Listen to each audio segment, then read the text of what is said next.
Hi everyone, I am here today looking like Kurt Rambis to talk to you about a book I just picked up. This is Red Pyramid by Vladimir Sorokin. This just came out last week alongside Blue Lard, the other book. That one's been getting a lot more attention. Blue Lard, and for good reason. When I first heard about Vladimir Sorokin, he's become one of my favorite authors. When I first heard about him, I heard about Blue Lard, and I was like, damn, I can't wait to read this. And now it's finally out in English, and what do? I pick up the other one. Similar to the Pokemon games, we got a red and a blue. I don't know why I picked up this one, though. Probably because it's short stories. I'm in between a couple other books right now, and I didn't want to jump fully on in. I'm also a little intimidated by, it's been a couple years leading up to this Blue Lard thing. Is it going to happen right now? I'm going to wait a little bit. So, what happened? Like I said, short stories. Red Pyramid. This is a collection of a lot of Vladimir Sorokin's work. It goes from 1981 up until the present day.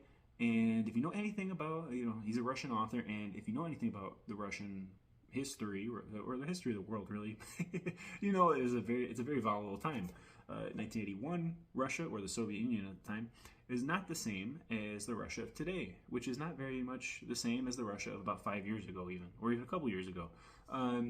So he's writing in all these different times, and of course he's progressing as an author. I've only gotten to the 80s stuff in here, and I'm a little more interested in that kind of stuff, the Soviet era, late Soviet era.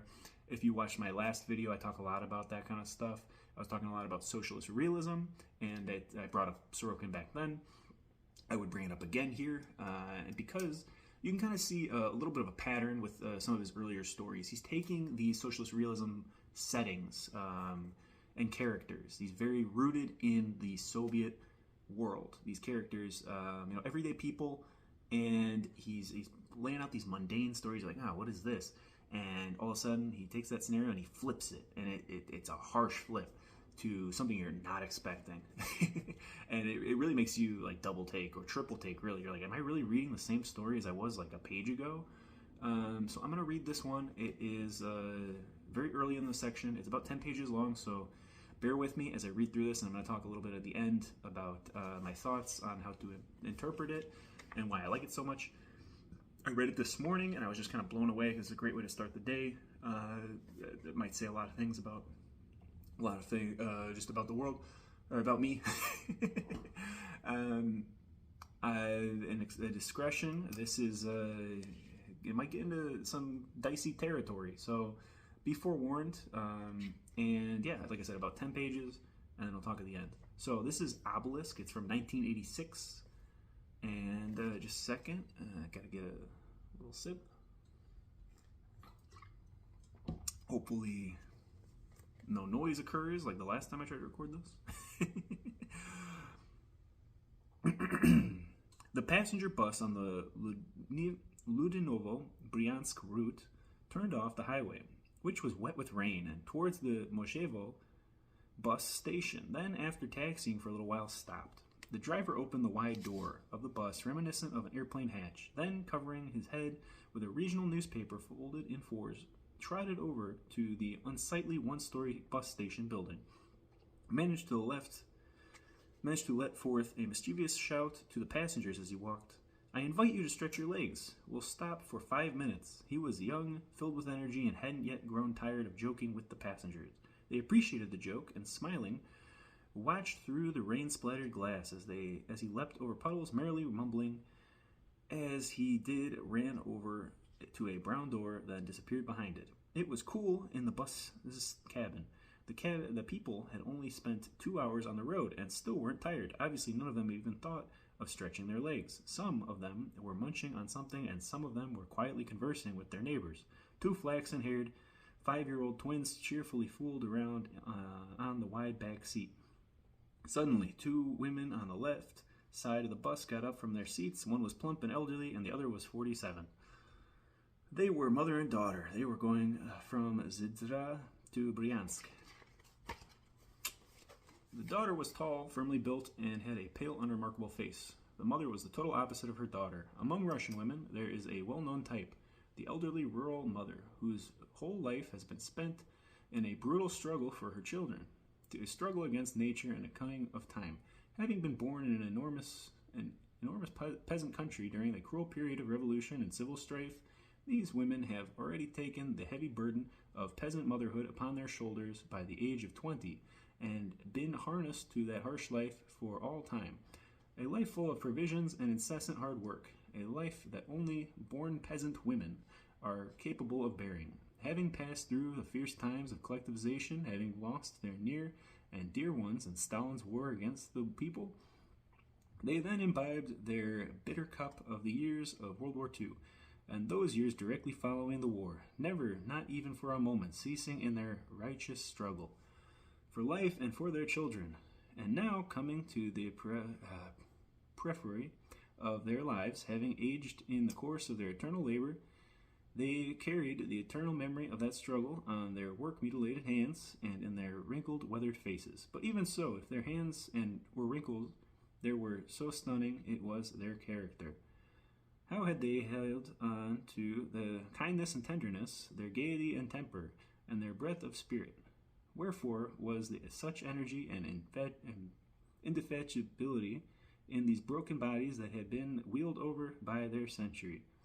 Was it that had helped them to withstand and to survive, their souls had never becoming stale, nor their human goodness impoverished? Many passengers were proudly asking these very questions as they looked upon the elderly gray-haired woman, the woman of the other provincial women. In any case, this woman couldn't be called old. Her young, life-loving character wouldn't allow for it. On the contrary, next to her, her daughter looked older and more indifferent to life than she did.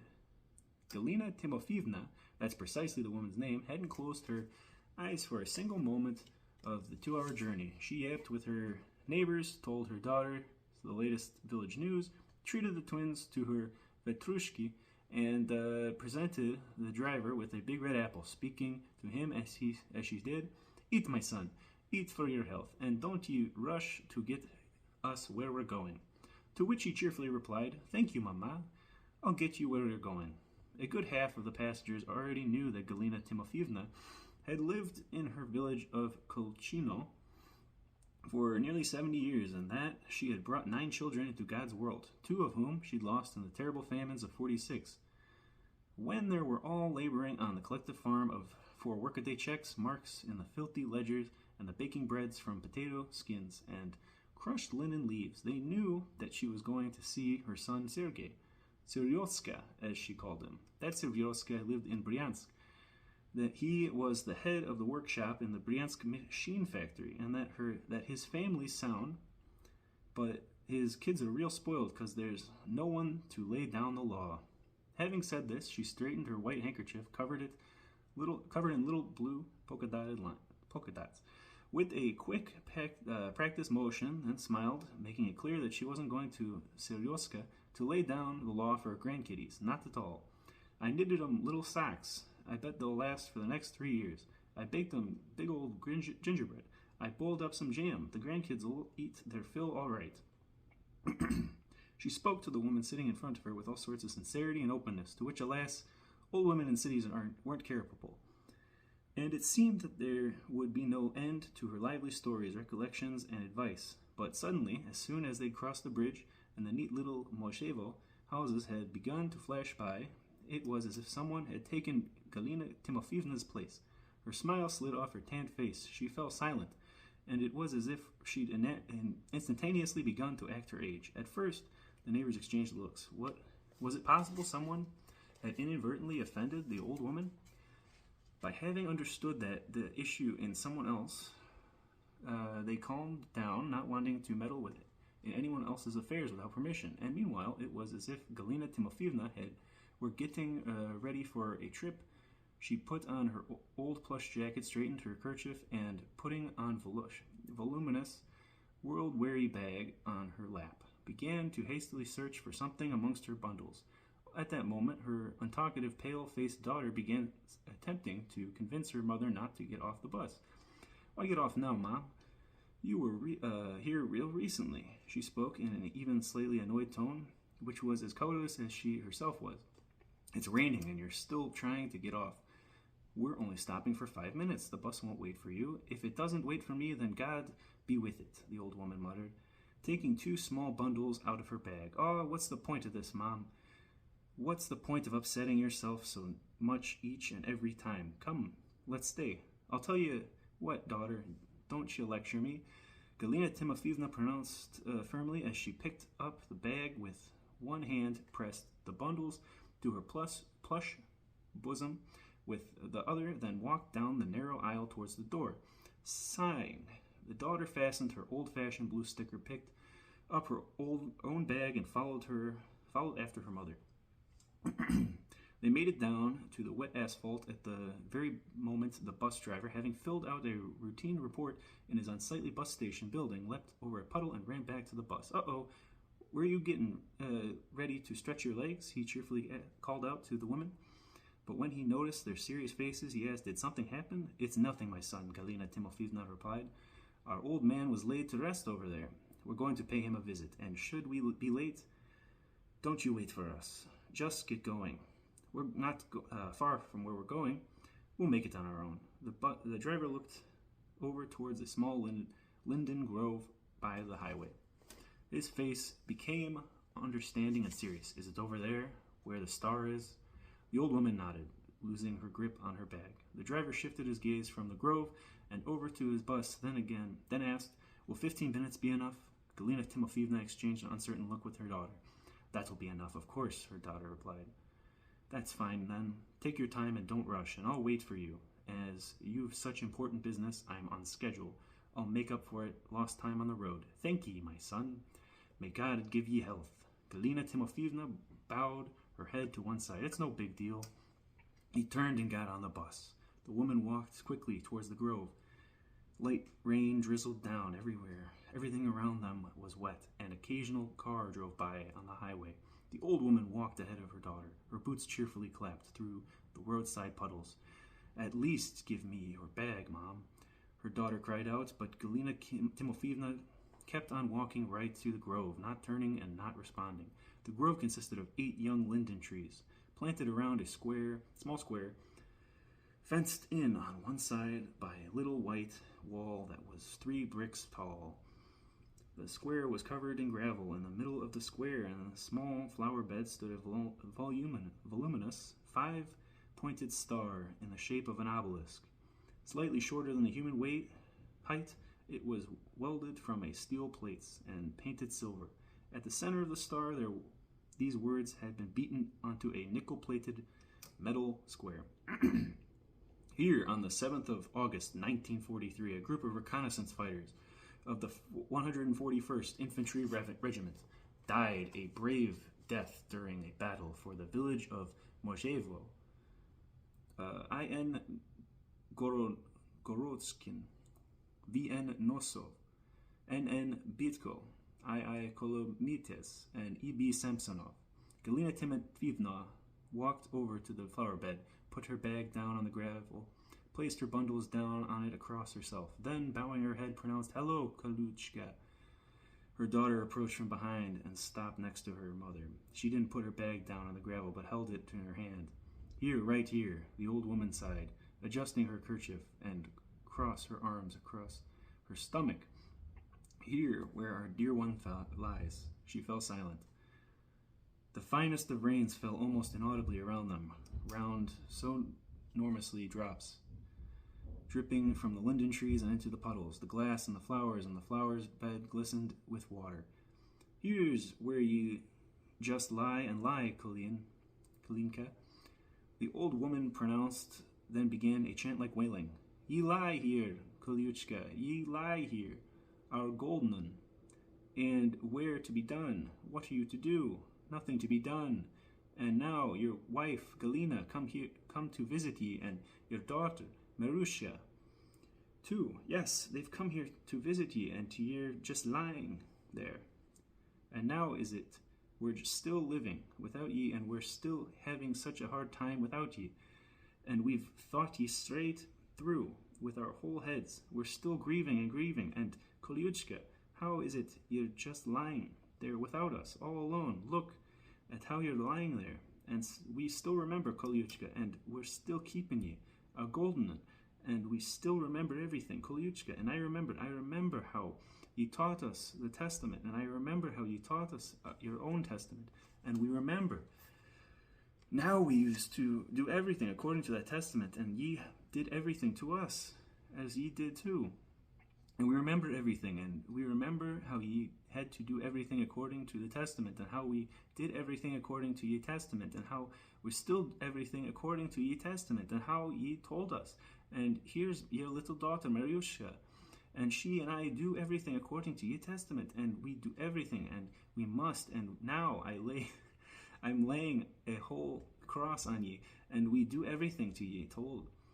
And here ye daughter, Maryusha, she telleth me ye everything, how she does everything according to ye testament, so that ye can sleep yet all soundly for evermore. Galina Timofeevna wiped away her tears with trembling hands and took her daughter. After pausing for a moment, her daughter put down her bag down on the gravel, clasped her hands over the stomach, quickly bowed her red face, and began to speak in an uncertain, stammering voice. I, every month, I make a juice from shit's squeeze. Oh, my daddy, my darling, every month I take the pail you ordained, and on the second day of each month I wipe it over with your mitten. Then every time, then my mommy wants to go potty. I wash her ass over the basin, and I suck it out. From the ass all honestly, I suck it out, and I spit it into the pail. Oh, how she sucks, Kolyuchka. So honestly, she sucks it out of my ass all honestly, and spits it into the pail, just as ye taught her to do when she was 6. Galina Timofeevna interrupted her, trembling and weeping. She sucks at me and sucks me. She sucks me and sucked me, Kolyuchka, and oh darling, she sucked and shall suck forever and ever. Then every day, when my darling mommy wants to go potty, I suck from her ass eternally. The daughter continued, lowering her head over even more and beginning to tremble.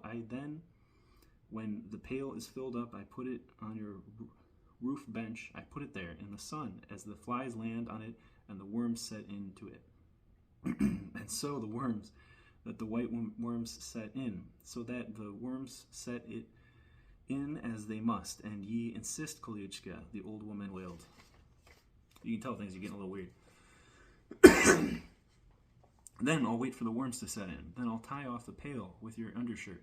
Then in the corner it'll wait with the worms, and it'll sit there with the worms and the white worms, and everything will be good, as ye ordained, Kolyuchka. It'll sit there, Daddy. It'll sit so the worms procreate all proper, and so they procreate all proper, so that they procreate, and so that the stew on my Kolyuchka afterwards, Daddy, my dear, and the pail will sit for 7 days and start to smell. The daughter's shoulders shuddered, and she sobbed, gazing down the ground. And when her daughter, Mommy, and I opened the pail, and everything in there's all full because of how they ate their fill. And they ate their fill. The worms ate their fill of my shits, Kolyuchka, and they ate their fill like ye ordained. We did it all as we had to do. Then, my dear darling, Mommy assigns me gauze. I wrap this gauze around the pail. Then I upend it and pour it over your other pail, and that's how I make the juice from shit squeeze with my dear darling Mommy. And she makes a juice from my shit squeeze.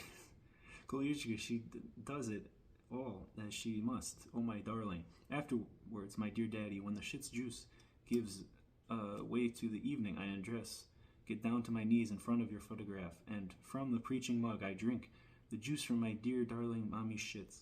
My Mommy hits me on the back with your cane, and I hit her on the back with your cane, Kolyuchka. I hit her with all my might, and she drinks the juice of the shits in your name, Kolyuchka, my Goldman. That's how I drink juice from my dear darling Mommy's shits every 3 days. I drink in your name, oh my darling Daddy, and every 3rd day she drinks it all as she must. She drinks it all the honest way, oh my dear Kolyuchka, oh darling Daddy. I drink and shall drink as you ordained, my darling. And as she drank, Kolyuchka drank and shall drink the honest way, oh my darling. In your holy name shall she drink the juice of my shits. May I lay the holy cross ye upon ye.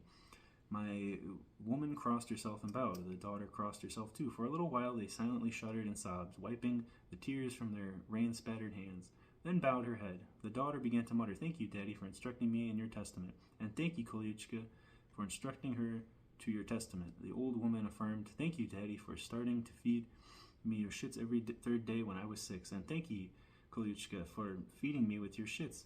For feeding her. Thank you, Daddy, for starting to have me drink of the juice of your shits when I was 6. And thank you, Kolyuchka, for having her drink of your juice of your shits. For having her drink of it. Thank you, Daddy, for hitting me with your cane, you ordained. And thank you, Kolyuchka, for beating her with your cane. Oh, for beating her with your cane. Thank you, darling Daddy, for teaching me to suck from mommy's ass the honest way. Thank you, Kolyuchka, for teaching her to suck from my ass the honest way. Thank you, darling Daddy, for sewing me for me up forevermore. And thank you, Kolyuchka, for sewing her up for forevermore. The daughter went silent and, covering her face with her hands, stood still and wept.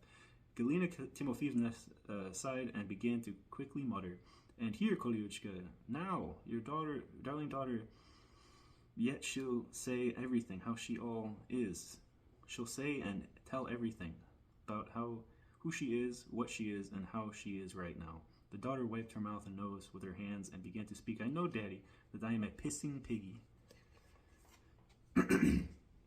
And she knows that she is a pissing piggy, the mother affirmed. "I know, Daddy, that I am a manured reptile." And she knows, Kolyuchka, that she is a manured reptile. "I know, Daddy, that I am a horish rent." And she knows, Kolyuchka, that she is a horish rent. "I know, my darling Daddy, that I am a beastly pubic louse." And she knows that she is a beastly pubic louse. "I know, Daddy, that I am a purulent guts." And she knows, Kolyuchka, that she is purulent guts. "I know, Daddy, that I am a shat over bitch." And she knows that she is a shat over bitch. "I know, Daddy, that my darling, that I am a torn ass." And she knows that she's a torn ass. Torn ass. Okay. "I know, Daddy, that I am a shameful and whorish thought through." And she knows that she is shameful and whored through. "I know, Daddy, that I am darling, and that I am a shit-ass bastard-ass." And she knows, Kolyuchka, that she is a shit-ass bastard-ass. "I know, Daddy, that I am a rotten little pussy." And she knows, how she knows that she's a rotten little pussy. "I know, Daddy, that I'm an unfucked, fallen woman." And she knows, Kolyuchka, that she is a unfucked, fallen woman, too. "I know, Daddy, that I am a fucking sick little bitch." And she knows that she's a fucking sick little bitch. "I know, Daddy, that I am an unshed out cocksucker." And she knows, Kolyuchka, that she is an unshed out cocksucker. "I know, Daddy, that I am a snotty and unfucking needed." And she knows that my Kolyuchka, that she is a snotty and unfucking needed. "I know, my Daddy, that I am a horsey cunt fucked through." And she knows how she knows that she's a horsey cunt fucked through. "I know, Daddy, that I am a green up chunk." And she knows, how she knows that she is green up chunk. "I know, Daddy, that I am a wretched eye of a cunt." And she knows that she's wretched eye of the cunt. "I know, Daddy, that I am an oaken dick's jerker." And she knows, Kolyuchka, that she is an oaken dick jerker. "I know, Daddy, that I am a piggish dick face." And she knows, how she knows that she is a piggish dick face. "I know, Daddy, that I am a big galoot." And she knows that she is a big galoot. Her daughter fell silent. Her face was pale and wet with tears from the rain. She stood motionless, her head bowed and her hands clasped over her stomach. "Oh," Galina Timofeevna sighed, took 2 bundles, then walked over to the star. At the moment, the bus honked. Galina Timofeevna turned around, looked at the bus by the bus station, and muttered, just a second." Began a quickly unwrapped the bundles, and one of them was a piece of yellow lard that about the size of the fist, and in the other was some brown crumbs.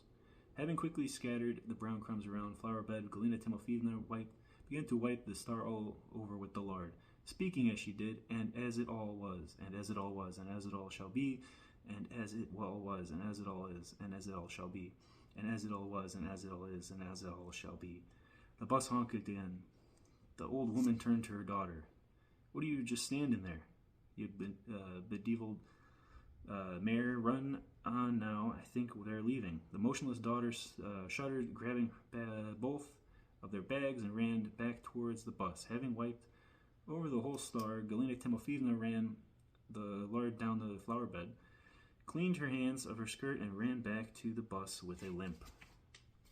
Boy, you didn't think that was going on in the Soviet Union back then, right? Just a sec.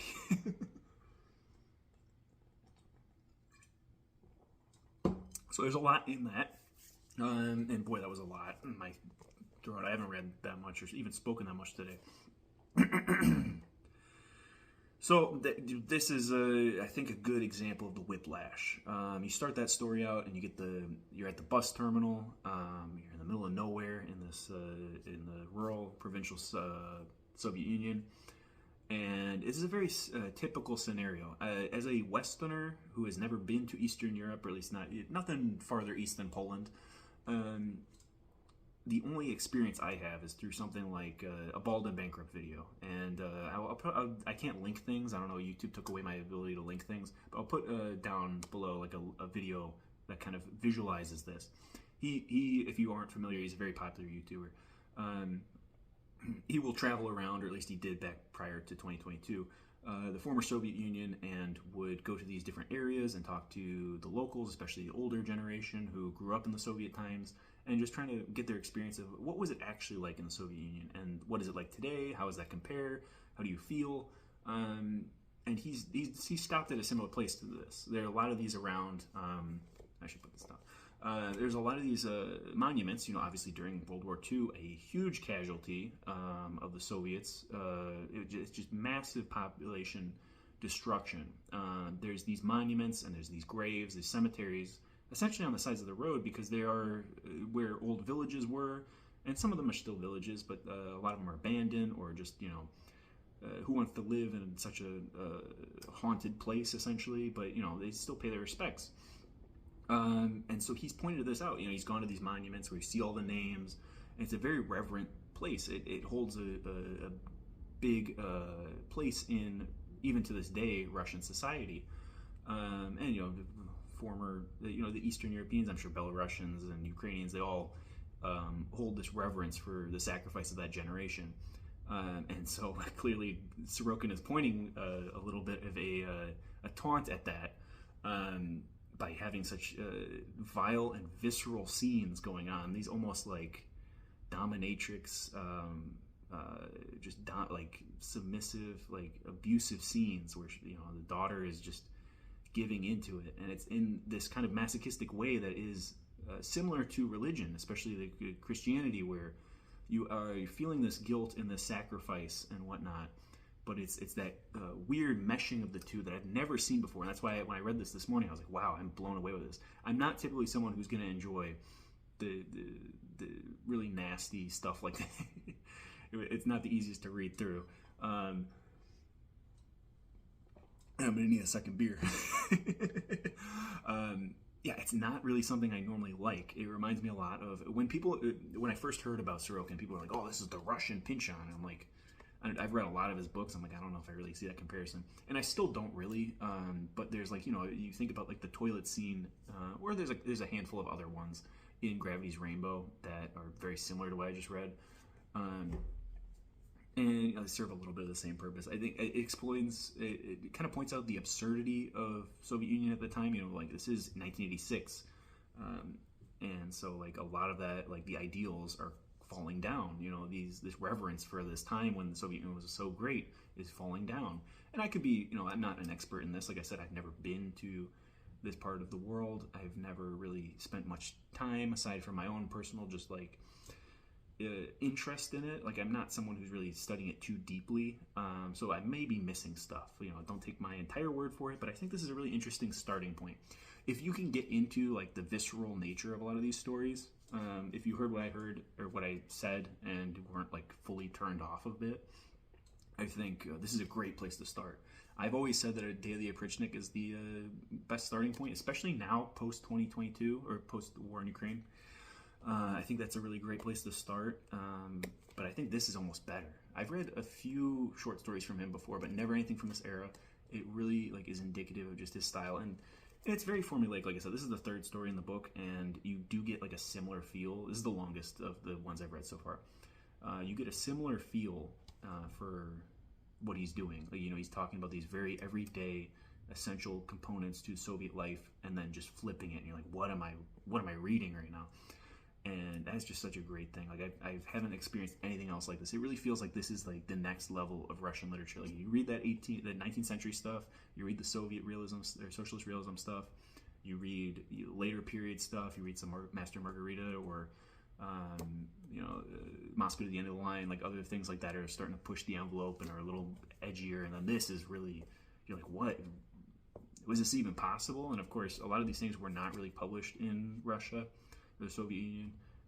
And then even then, once the Russian Federation comes around, he doesn't really, there's a lot of protesting of him. If you look into the history of Blue Lard, you see that. So it really is fascinating. I'm going to read more of this. This is only an introduction, but I think this is a great place to start. And I don't want people to overlook this. Blue Lard, I still haven't gotten to it yet. That really is the one that's going to get all the hype, and it probably is the better of these options. But I think this is a great starting point if you can get into that kind of stuff, and especially if you have a background in reading Russian literature, and if you have a better understanding of Russian culture, Russian history, all that kind of stuff. I think it's well worth it. So if it piqued your interest, I think Sorokin is really someone to check out. None of his books have ever been the same for me. Every time I've read one, it's been a different reading experience. There's some through lines, but for the most part, it's different form, different subject matter, different time periods, obviously, because he's written a lot of different stuff. I've read The Q, which came out in 1981, or at least was originally published then. So I'm a little familiar with his work from that time period, which is very different than this. But at the same time, it is commentary on the late Soviet period. So I really just recommend all of it. And I'll leave it at that before I keep talking too much. So have a good night.